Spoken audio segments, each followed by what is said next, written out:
And now, Carter the Great Theater. During the performance this evening, please, no photography or video recording. Tonight's featured show is about to begin. Sit back, relax, and enjoy the magic.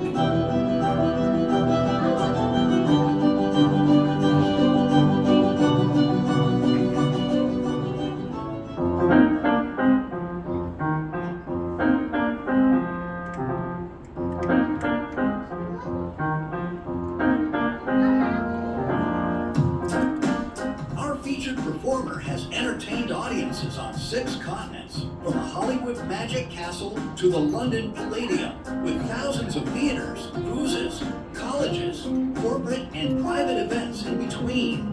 Please welcome back to the House of Cards, your Chief Impossibility Officer, Joe and Turner. Oh, hi everyone, welcome to House of Cards. Good morning, great to have all of you with me today. My name is Joe Turner. It's going to be a pleasure to spend the next 25 minutes with you trying to amaze and astound you with a number of the interesting skills and abilities that kept me from dating in high school. So this is going to be really fun for you guys and kind of a tragic flashback for me. We'll get through it together. When I was a kid, like so many of you, I got to tell you, there's so many young people in here. You guys are like 50 years younger than my normal crowd, but it's great to have you. When I was about your age, I wanted to learn to do magic, and all the books said you should start by taking some coins from your mom's purse or your dad's change. Just start by putting it on the back of your hand, see if you can open and close your hand without dropping the coin. Right? You're getting a sense of the way your hand works, the weights, the spatial awareness. And then the book said, put it on the first finger and try to isolate the muscles in the second finger to pull it vertical and let it flop over like that. And then to do that with the next finger and the next finger. And the book said if you did this exercise every day for 5 or 10 minutes, over time it would get smoother and faster and faster and smoother. And the book said if you did it long enough, people would clap.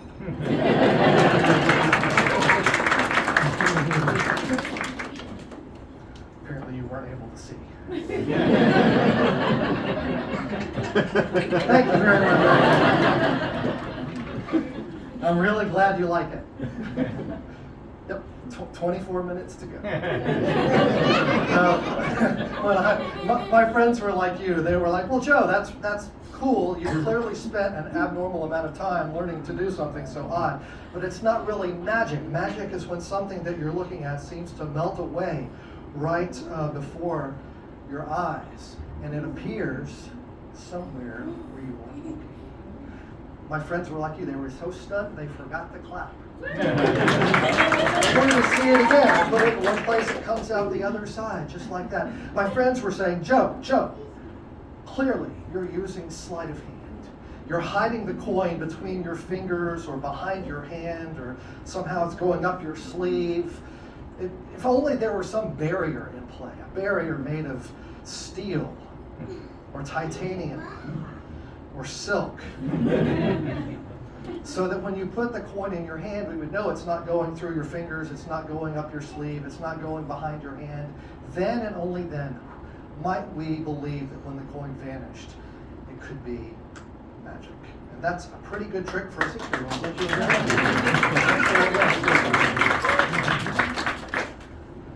So yeah, not much action in high school. But later on, when I learned to make drinks appear, thank you very much. It's iced tea. It's the brunch show.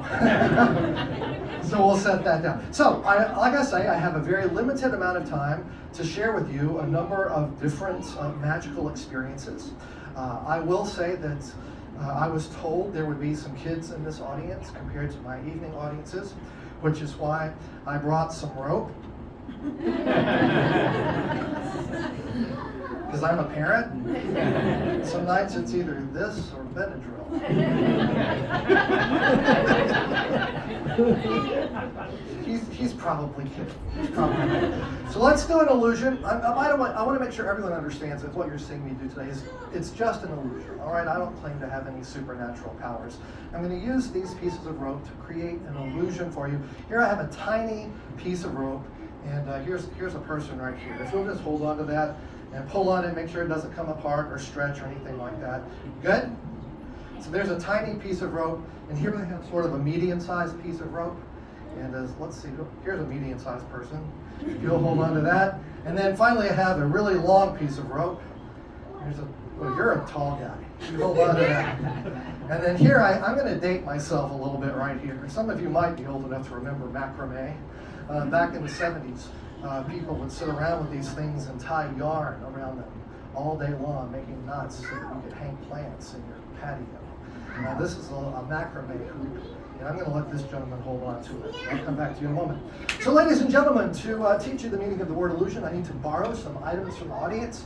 Does anyone in the room happen to have a smallish piece of rope, maybe about like that, that they happen to have with them, and they could just toss it up on the stage? Just toss it up. Okay. Playing for the brains. Very good. All right, and then who's got a medium-sized piece of rope? If you would just toss it up here to me on the count of 3, but or right there is fine. And then a long piece of rope, just pitch it up here. Yikes! Gee whiz. It seemed like there was a little anger behind that one. Is everything okay at home? We'll get the therapists in here soon, and that'll be fine. So 3 pieces of rope, 3 different lengths, small, medium, and large. I guess for the little kids, it would be the baby bear, the mama bear, and papa bear. For the rest of us, it would be tall, grande, venti. That's fine. I'm going to create the illusion that these 3 ropes are all exactly the same length. And the way you do that is to line the ends up so that they start at the same place and they end at the same place. So we know from geometry that if line segments start at the same spot and they end at the same spot, then magically they must be the same length. Just don't look at that part. I'll tell you what, if we take this little piece right here and hide it in my hand, now what we have is an optical illusion. It looks like they start there, go through my hand, and come out the other side. You know they don't, because 3 people from amongst you checked them out. But because I'm hiding one piece of information, it changes the way you see the entire situation. And that's the first lesson of illusion, is that you can't always believe what you think you see. The second lesson is that some illusions are more convincing than others. And so we've got 1, 2, 3 pieces of rope, all approximately the same size. Thank you very much.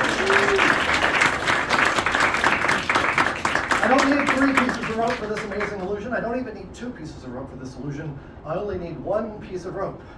So if any of you had the prime rib with the horseradish, take a deep breath and blow, and they melt together right in your hand. You end up with 1 really long piece of rope. And now I can show you the illusion I wanted to show you from the very beginning. If only I could borrow a macrame hoop. Oh, don't throw it, I'll come get it. Learned that lesson. So there's 2 ways to describe this situation. You can say that the rope is going through the ring, or you can say the ring is on the rope. I like to say that the ring is on the rope. Not only that, I like to say the ring is tied onto the rope. It's for your safety and mine. I'm going to make it double. Very good. So now that ring is on there. I'm going to create the illusion that the ring is off the rope. So you can see that it's on there. The ring is on the rope, off the rope, on, off. Okay, not really magic. That's what we call semantics, right? But that's just proof that words can also be used to deceive, which is a good thing to remember in an election year. So anyway, when I said the ring was going to come off the rope, you thought it was going to melt through the fibers and come off the rope like that. Who would like to see the ring go through the rope again? Oh, thank you. You would like to see it go through again? That's great, because it's a magic show. I will do it. So there's the ring, and it goes right through the ring. It's the same joke from before, sir. If you take the ring and throw it, maybe I can balance it on the other side of the knot. That would be kind of cool. 3. Well, it passed through the camera. I'll tell you what, you guys are all smart enough to know that there is no way that a ring can pass through a rope unless you untie it and slide it off the end, right? I can just see the looks of academic judgment on all of your faces. But that's okay. I don't think this is an actual genuine American rope. I think this is a cheap import. And the way I can tell is because the ends are detachable. And when the ends come off of the rope, all I have here is one big middle. One big post-brunch middle. There's no way to get the ring off unless we get the ends back on. So how about this lady right here? You don't have to come up. What's your name? Angela. Here's the ends. Here's the middle. If you'll just say stop anywhere. Right there. Keep your eye on that spot. I'm going to wrap the ends around the spot you chose. With a little luck, perhaps the ends will melt right back onto the spot she chose. Thank you, that's my favorite one. Oh, our time is going so quickly, I need to scoot onto the end. Now we can get the ring off pretty easily. We didn't start with just one rope though. If you recall, we started with 2, so it's okay, they're not really scissors. It's just scissors. And we can go back to 2 ropes, which is where we started, and then here's the 3rd rope. Which you recall at the beginning of this Odyssey, we had 3 ropes that were all the same length. You remember that part? Oh wait, you're right. At the beginning, they weren't the same. I forgot about that. At the very, very beginning, at the top of the show, they were 3 different lengths. They just looked like they were the same length. But if we pull them back through the portal of mystery, you can see that as they come through, they go back to the lengths that they were when they began. An amazing illusion.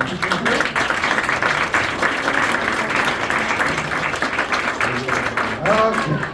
Well, I will tell you, people ask me all the time, because I've been doing this full time. This is my real job. 24 years. All over the world, had the opportunity to meet thousands, if not millions of people at this point. One of the most common questions you're asked is, who is your favorite magician? Well, I will tell you. My favorite magician is a man named Fred Kaps. Fred Kaps was Dutch, so from the Netherlands, for those of you who Dutch Netherlands. He was very famous in Europe in the middle of the 20th century. He won a lot of awards. He could do close-up magic. He could do stage magic. He could do silent magic to music. He could do talking magic like this. Excellent, excellent performer. Came to the United States in the early 1960s to get famous here, and he did what you're supposed to do to get famous here. He went on TV. He got on the Ed Sullivan Show. Yeah. But most people to this day still don't know who he is. I'll tell you why. He was the act that followed the Beatles on the Ed Sullivan Show. So yeah, that's kind of timing was a little off on that, but that's okay. To this day, you can go buy the streaming of the Beatles episode and fast forward through that because who cares? But then you get to Fred Kaps and you can watch it. He did a trick in all of his shows. I like to do a version of that trick in my performance. I call it the world famous Fred Kaps 5-card trick. Very creative. And for you today, I'll be using the large cards. You don't even have to be a card player to understand how this works. All you have to be able to do is count 1, 2, 3, 4, 5, and know that there are 5 cards that are blue on the back and black on the front. So if you know your colors and you can count to 5, we've got 1, 2, 3, 4, 5 cards that are all blue on the back and all black on the front. The world famous, no, blue on the back and black on the blue.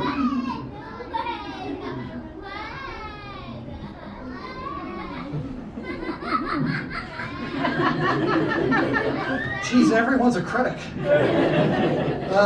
It does appear that a red card has slipped into the...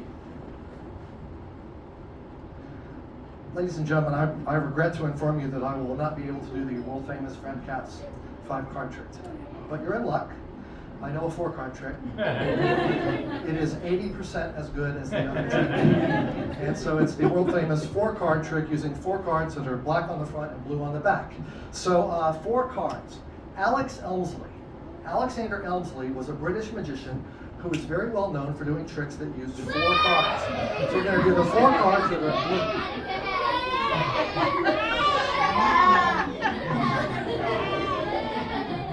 blue on the back and black on the... What is...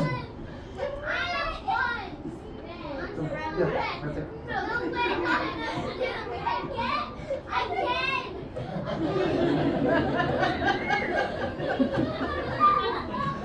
Okay, I want you to know I really do practice this. I don't know, maybe it's the first show of the day. We will not be able to do the 5-card trick. We will not be able to do the 4-card trick. So today we're going to do the world famous 3-card trick using 3 cards, blue on the back and black on the front. 3 cards. Oh, Michael Skinner. Michael Skinner was an American magician who was very well known for doing tricks that used 3 cards.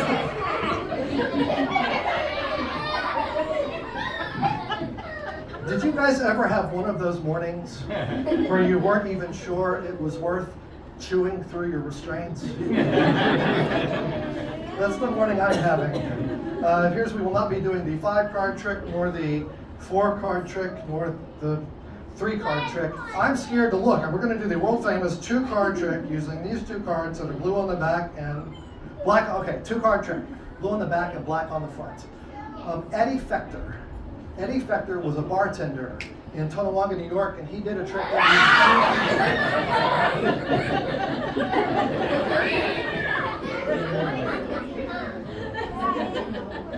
I regret to inform you that today we will not be doing the 5, nor the 4, nor the 3, nor apparently even the 2-card trick. I am forced to do the world famous 1-card Joe Turner trick. Well, I hope you enjoyed the attempt. Thank you very much.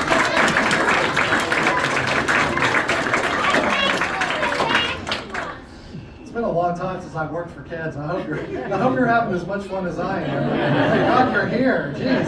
All right. In fact, have we got time for one more? Can we do one more? And this will be fun because they did tell me there were going to be some kids here, and I was thinking there might be. Did you just wave at me like you want to participate or something? What's your name? Matthew. How old are you? 10. Oh, I'm so sorry. You have to be 9. I'll go with 10. I'll go with 10. Come on up. Matthew. You're just a little mature for this. But oh, look at that. A tie with cards. Are you a magician?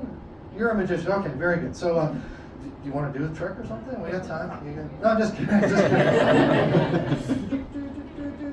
Okay. Let's see. You ever seen those guys that maybe you've seen? Have you seen those guys that they blow up balloons and they twist them all up and like you've got a bird or a poodle or something like that? Have you seen those guys? Maybe at a party or have you seen those? Do you like those guys? I said, do you like those guys? Yeah, I hate those guys. I can't make any of those shapes. But I know that you all like them, and my job is to please you. So with Matthew's help, today I'm going to do something that's partly a balloon trick for all of you, and partly a card trick for me. So here we have a pack of playing cards, and I'm going to let Matthew, age 10, so is that 5th grade? 4th, 5th, 6th? Going into 5th grade, all right. So do you play cards? What do you play? You say what? Hold them. Real? No, I'm just kidding. King's Queen. So you know the suits, right? The clubs and the diamonds and the spades and the hearts and all of that stuff. Well, I've got most of them. There's the rest of them. I'm going to let you reach in there, and you're going to take out any card that you like. So just reach in there and take out a card.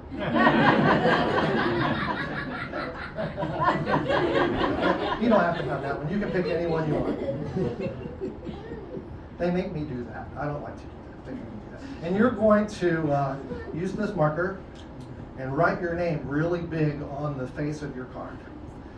Fantastic. While he does that, I will entertain you with some amazing manipulation, the world famous Russian shuffle. Because the cards are Russian after each other.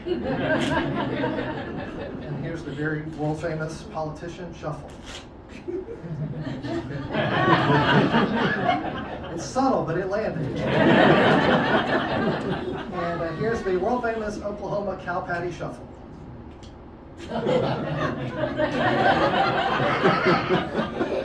I think I've killed enough time. Have you signed your name on the card? If you'll say stop anywhere, put the card right back in there, let them see it, but if you forget, it's okay, because it's got your name on it, so you won't forget. And do you know how to shuffle cards? Are you good at it? Are you going to drop the cards on the floor? Well, I want you to take them, mix them up, and here's the box. Put them back in the box when you're done. I'll hold it so you can do the mix. Oh my gosh. Oh, with the bridge too. Big round of applause. Fantastic. That was really good. So you're going to guard the cards, Matthew. I'm going to do some other things with the balloons. And as we go, I'm going to say, who's got the cards? And if you have the cards, you're going to shout out really loud, I've got the cards, I've got the cards. Do you understand? Very good. We're going to practice now. Who's got the cards? I've got the cards. I've got the cards. That was pretty good. It was a little wooden. But I mean, the volume was good, but feel free to do a little more. And if you actually want to physicalize it some, you can. So we'll get there. So let's see. I'm going to make some sculptures here, and we're going to see if any of the other people in the room, grown or otherwise, can figure out the amazing sculptures that I am making. Who's got the cards? I've got the cards. That was good. That was good. Tie this off, and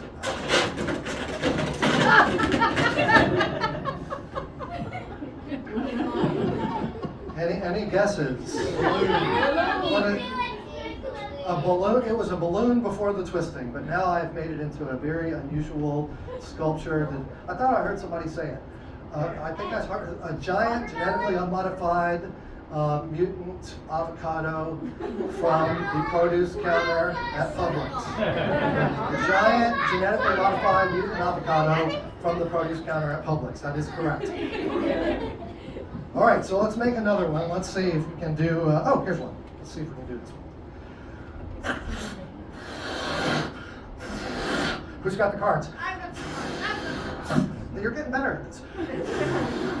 I'll tie this off and do the twisting. All right. Any guesses on this one? Raise your hand if you have a guess. We have a guess. An egg. An egg? No. As Flamingo. a flamingo. Oh, very. Are you okay?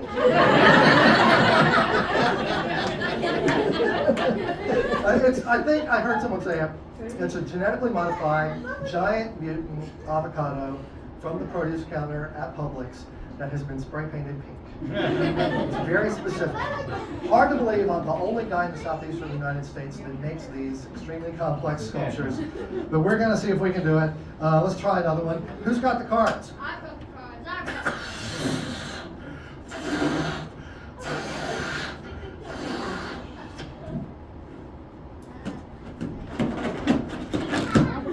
Any guesses on this one? And the hands go up. I think.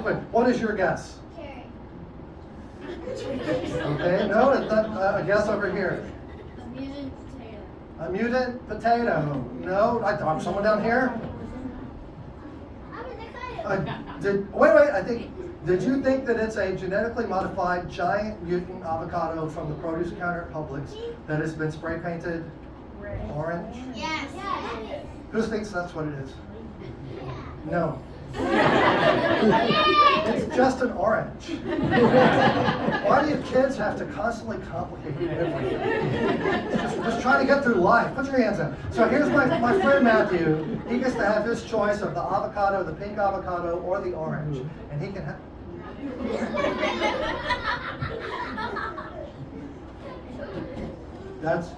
Sometimes it happens. That's okay. You can have your choice of the remaining two colors. You can have the giant genetically modified avocado or the avocado that has been spray painted pink. And the only thing I will say is that he gets to choose by himself with no help and no pointing from anyone else in the audience. I'm glad you're having a good time because you're balancing out this side of the room. Are you guys okay? Just a little little too much something in the mimosa? What was going on? I don't know. So here's the thing. Matthew, would you like to have the giant avocado or the genetically modified giant mutant avocado that has been spray painted pink? And it's totally your choice, but don't choose too soon. I want you to have a completely fair...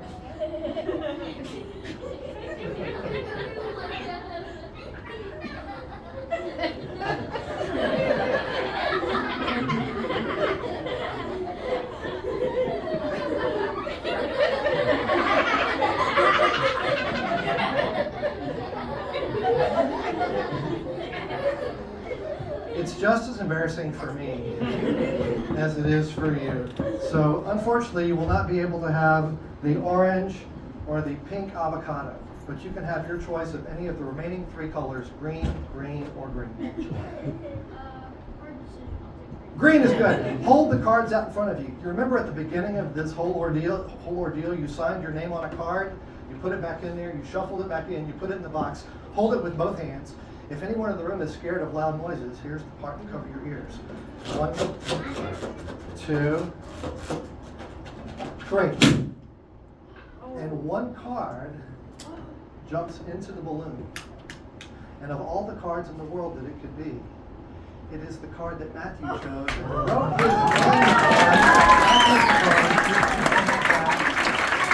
And I can go back to here too. You did great. Fantastic. Oh my gosh. It looks like our time is already up. So I will just say, again, thank you for coming to House of Cards Nashville. My name is Joe M. Turner. If you enjoyed the show, please let someone know. Tell them about it. Go out and see some more close-up magic. Have something else to drink or eat. If you didn't enjoy the show, I will leave you with just a little closing advice from my dad, who always said, nobody likes a white man. Get out of here. Go have fun.